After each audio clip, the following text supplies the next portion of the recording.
안녕하세요, 오토카 매거진입니다. 오늘은 공식적인 새해 첫 차량에 대한 영상 칼럼인데요. 연말과 연시 더 바쁘게 영상을 올리지 못해 죄송합니다. 새해를 기점으로 더욱 새로운 영상들을 선보일 예정이니 좀 더 관심을 갖고 지켜봐 주시길 바랍니다. 우선 새해 첫 영상 칼럼으로 그동안 구독자분께서 신청해 주신 트래버스의 소식이죠. 트래버스를 가지고 경쟁 차량을 다루기에는 곧 페이스리프트가 국내 출시할 예정이라 새로운 페이스리프트 버전의 트래버스로 썰을 풀어볼까 합니다. 이미 2020년 3월 중순경에 미국 현지에서 쉐보레 2세대 트래버스 페이스리프트를 공개를 했죠. 쉐보레의 준대형, 정확히 말하면은 북미에서 미드사이즈 SUV이고 국내에서는 팰리세이드보다도 더 큰 대형 SUV에 속하는 크기로 쉐보레 브랜드 중에서 미국 현지에서도 세 번째로 잘 팔리는 모델이기도 합니다. 2019년 한 해 동안 현재 국내 출시된 트래버스 모델이 15만 대 이상이 판매될 정도니까요.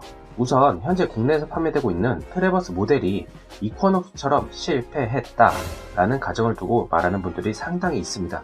3.6L 가솔린 단일 모델과 고배기량의 터보가 아닌 자연흡기 엔진의 대형이지만 버스 전용 차선을 이용을 못하는 7인승 모델이기에 당연하게 실패했다라고만 단정하는 분들이 생각보다 많죠.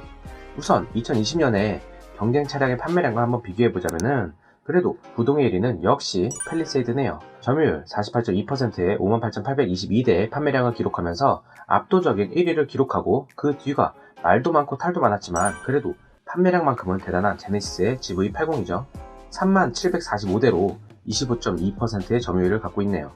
다음은 모하비이고 4위를 마크했지만 11월에 출시한 올류 렉스턴의 밀린 모습으로 총 판매 3777대로 점유율 3.1%로 마크하면서 2020년을 마무리를 했습니다. 뭐야, 실패한 거 맞잖아. 너 쉐슬라미니?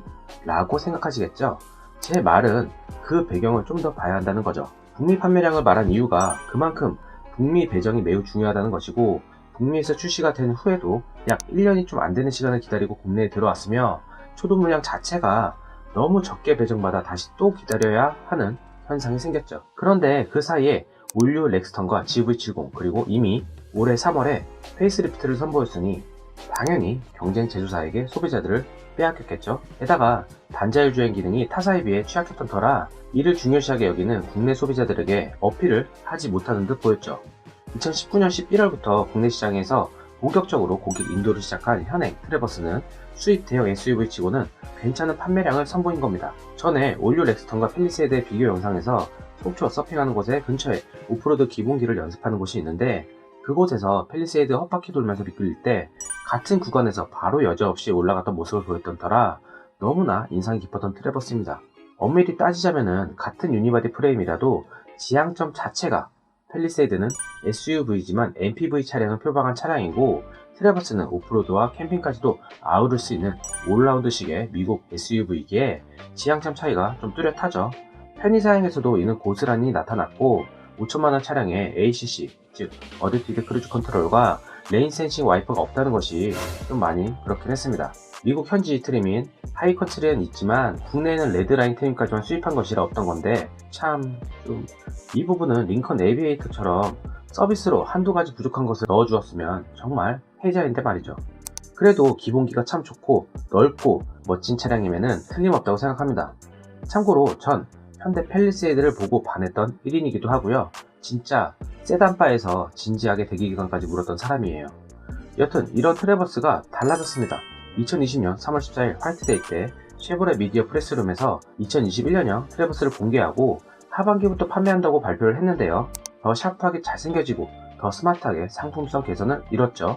2년 만에 기존 디자인을 더 다이나믹하게 다듬으면서 고급스럽게 연출했고요. 팰리세이드처럼 헤드라이트를 하단에 내리고 윗부분의 헤드램프는 주간주행 등의 역할을 하게 되는데 마치 트레이블레저와 좀 벌크업을 많이 한 모습으로 보이죠.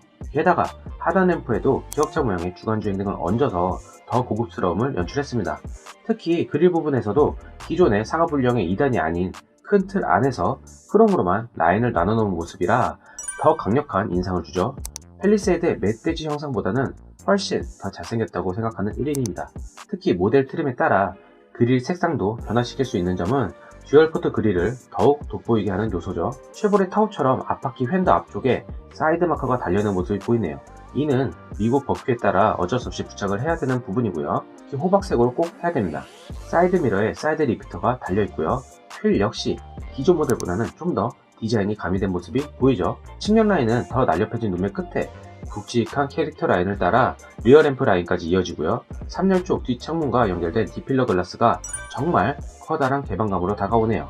솔직히 트래버스만 하더라도 웬만한 아파트 주차장에 주차하기가 버겁더라고요. 테일램프든 트레일블레이저 같은 느낌을 준다고 많이 하는데 그런 밋밋한 맛이 아닌 상하로 나뉘면서 위쪽 LED 등과 수평으로 쉐보레 마크까지 이어지는 볼륨감이 현재 판매되는 모델과는 확연한 차이를 보이죠.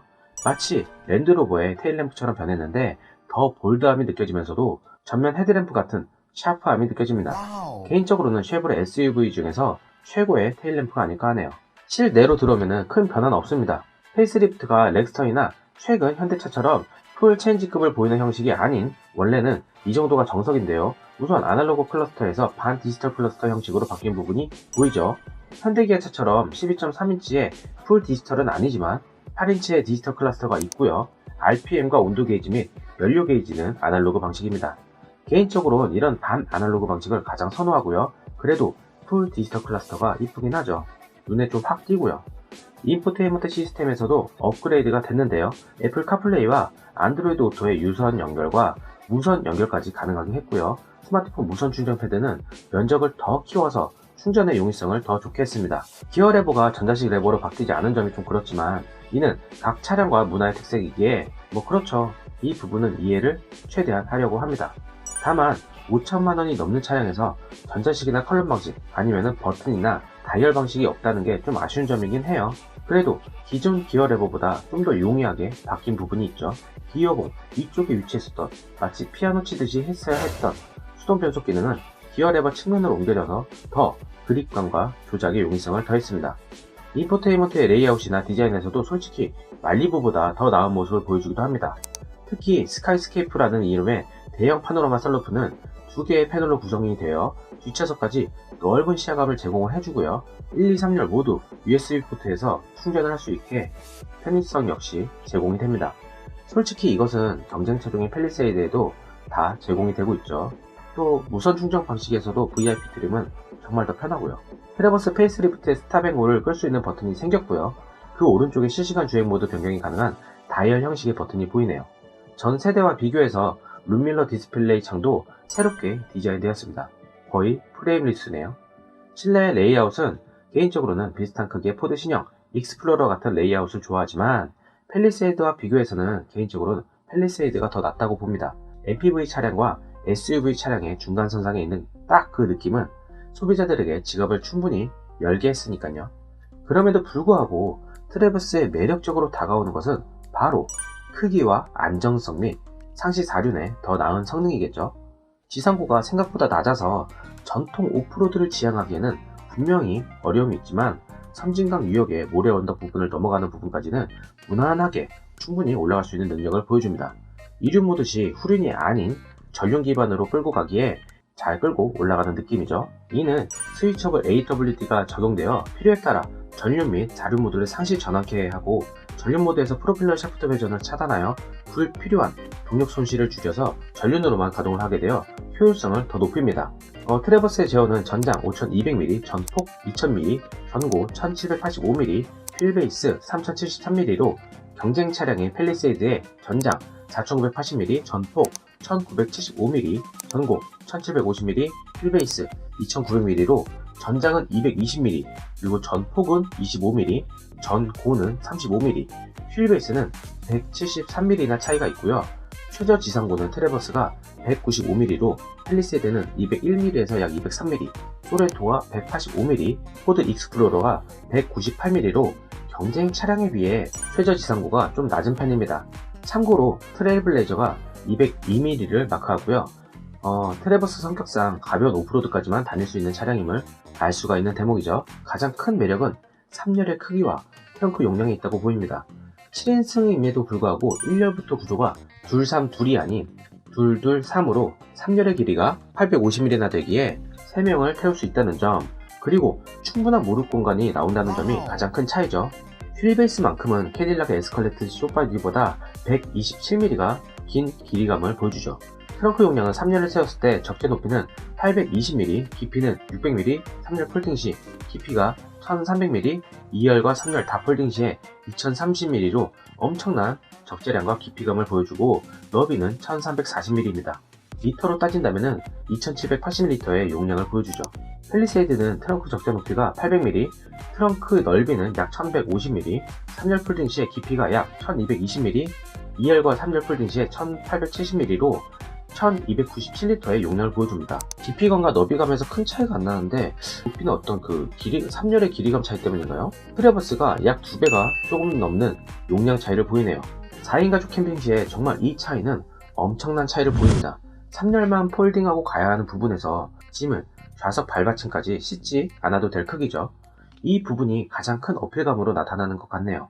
다용도성 패밀리 SUV로서 가장 중요한 것이 안전도죠. 트래버스에는 총 7개의 에어백이 장착되어 있습니다. 운전 및 동승석, 그리고 앞좌석 사이드, 커튼 에어백 및 동급 유일의 센터 에어백 적용으로 총 7개가 있는데 이 센터 에어백은 정면이나 25%의 스몰오버 충돌 시에는 작동하지 않고요. 측면 충돌로 인해 1열 좌석의 머리와 머리 부분이 부딪힐 상황에서 작동을 한다고 하죠. 미국 도로교통안전국 NHTSA의 안전도 검사에서 최고 등급을 획득했고요. 스몰오버의 테스트에서 역시 G등급, 즉 굿 등급을 받았습니다. A필러가 그대로 보존되어 세이프티 공간을 확보한 모습이 보이죠. 다음 팰리세이드. 다들 아시다시피 기아의 텔루라이드와 함께 탑 세이프티 픽을 찍을 만큼 안정성을 확보했고요. 텔루라이드와 다른 점은 에어백에 팰리세이드가 9개, 텔루라이드가 7개로 팰리세이드가 더 많다는 점이죠. 이는 무릎 에어백의 차이인데요. 안전을 중시하는 미국에서 왜 넣지 않았느냐? 라는 말이 있죠. 미국 IIHS가 14개 주에서 발생한 차량 충돌사고 보고서를 분석한 결과 무릎 에어백이 전체 부상 위험을 7.9%에서 7.4%포인트로 0.5%포인트를 감소시켰지만 무릎 에어백이 없는 차량에서 볼 수 없는 또 다른 형상의 다른 종류의 다리 부상이 발생할 수 있는 부분이 나타나기에 차라리 대시보드 하단을 재설계하는 것이 더 효과적이란 분석을 내놨습니다. 그래도 저는 좀 무릎 에어백이 있는 게 더 낫다고 보여지긴 하네요. 이제 재작년이죠. 19년 11월에 팰리세이드 에어백 결함으로 리콜 대상이 되었지만 현재 나오는 에어백에는 개선이 된 상태로 나온다고 합니다. 사진으로 보면은 우선 이코녹스는 기가스틸, 쉐보레스는 울트라스틸이라고 말하죠. 기가스틸 20%를 포함 차체 82%를 고장력 강판으로 사용을 했다고 하는데 A필러와 B필러 및 차체 하부 서브프레임에 사용한 빈도를 보여주고 있고요. 특히 차체 하부 전체에는 고장력 강판을 전체 적용한 모습이 보이죠. 현대차에서 밝히는 고장력 강판과 초고장력 강판의 수치와는 다른 어느 정도 통념되는 수치를 말하는 건데요. 현대에서는 초고장력 강판을 600MPa 이상을 말하지만 르노와 볼보에서는 800에서 1000MPa, 포스코의 초고장력 강판 역시 1GPa입니다. 왜 이런 제조사마다의 초고장력 강판이라고 하고 통일성 없는 결과가 나오느냐? 법률로 제정이 되지 않았기 때문이죠. 물론 현대차도 1.8GPa의 초고장력 강판이 존재를 하고요. 제네시스에도 사용이 되고 있습니다. 기술이 없는 것이 아니고 차량마다에 사용된 강판의 명칭 앞에 숫자가 붙었으면 하네요. 파워트레인으로는 북미 현지는 4기통 2.0L 가솔린 터보 모델이 존재를 했지만요. 현재 국내에 판매되고 있는 연식부터 2.0L 터보 엔진을 단종시켰습니다. 국내에 들여온다면 좋을 듯한데요. 가솔린 2.0 터보는 255마력의 직렬 4기통 터보 엔진으로 최대 토크 36.5kg를 나타내고요. 3.6L V6 6기통 모델은 306마력의 최대 토크 40.8kg를 마크하고요. 연비는 도심 7.1kg, 고속 10.3kg, 복합 8.3kg를 나타내고 에너지 소비 효율 등급은 5등급을 마크합니다. 이 엔진은 캐딜락과 콜로라도 차량에도 쓰이고 역사와 전통이 깊은 엔진으로 상당히 안정적인 퍼포먼스를 제공을 하죠. 팰리세이드는 V6 3.8L 가솔린 엔진에 295마력의 최대 토크 36.2kg, 도심 리터당 8kg, 고속 10.4kg, 복합 8.9kg를 나타냅니다. 팰리세이드 역시 상시 4륜 모드는 일상적인 도로주행이나 비포장 도로에서도 충분히 다닐 수 있는 퍼포먼스를 내고요. 스포츠 모드 전환 시에는 뒷바퀴에 좀 더 많은 토크를 전달하여 민첩성을 높이기도 하였죠. 보통 해외 매체나 포럼을 본다면 팰리세이드와 비교 시승한 곳에서 각각의 장단점이 크다고 할 정도입니다. 특히 주행 성능 면에서는 둘 다 뒤뚱거리는 요소나 롤이 보이지만 상시 4륜 기준 민첩성이나 핸들링 그리고 코너 탈출 능력은 팰리세이드보다 트래버스의 더 높은 차체임에도 불구하고 더 나은 성능을 보이고 있다고 평가를 했고요. 팰리세이드 역시 매력적인 차임엔 틀림없다고 하죠. 솔직히 미국에서는 트래버스가 아닌 일반 블레이저와 비교를 해야 맞지 않을까 싶기도 합니다. 블레이저 영상 역시 준비 중에 있으니 조금 기다려 주시고요.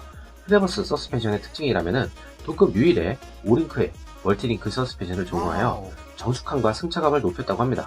국산차로 5링크를 쓰는 차량은 제네시스 G80과 G90 그리고 K9S1 정도로 고급진 승차감을 제공하는 차량에 장착이 되죠.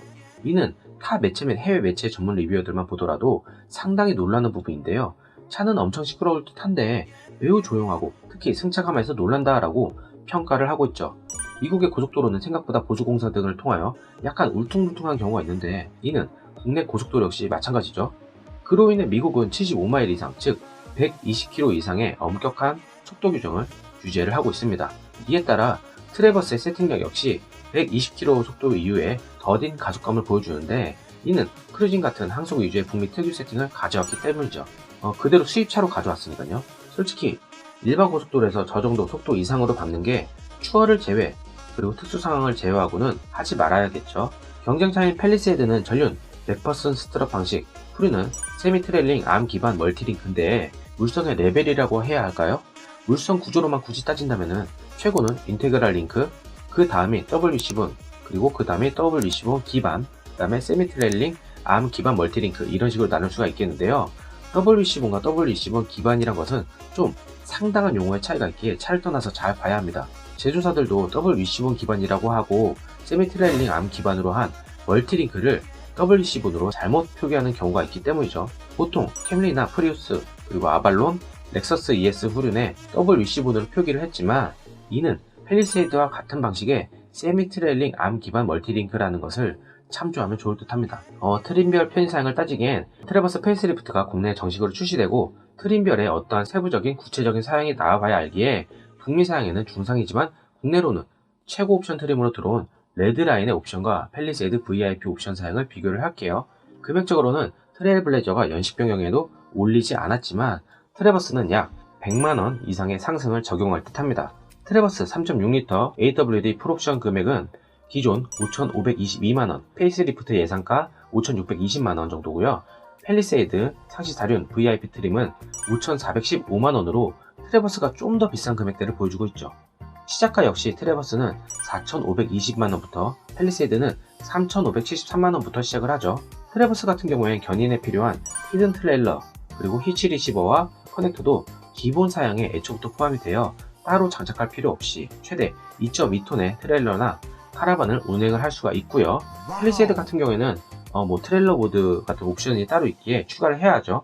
트래버스는 이에 따른 헤비듀티 쿨링 시스템, 그리고 히치 가이드라인, 히치 뷰 모니터링 시스템 등 각종 견인 보조 시스템을 기본으로 제공합니다. 트레일러와의 연결을 위한 가이드라인과 그것을 보여주기 위한 모니터링 시스템이라고 매우 간단하게 말을 할 수 있겠고요.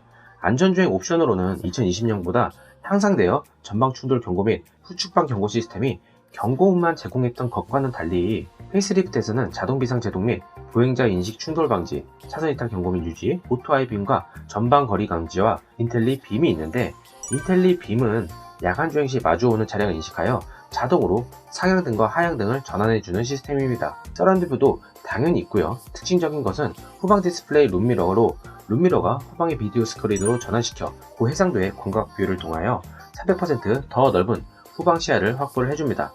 우천 시에는 물기가 맺혀 일반 거울 모드로 하는 게 더 좋고요.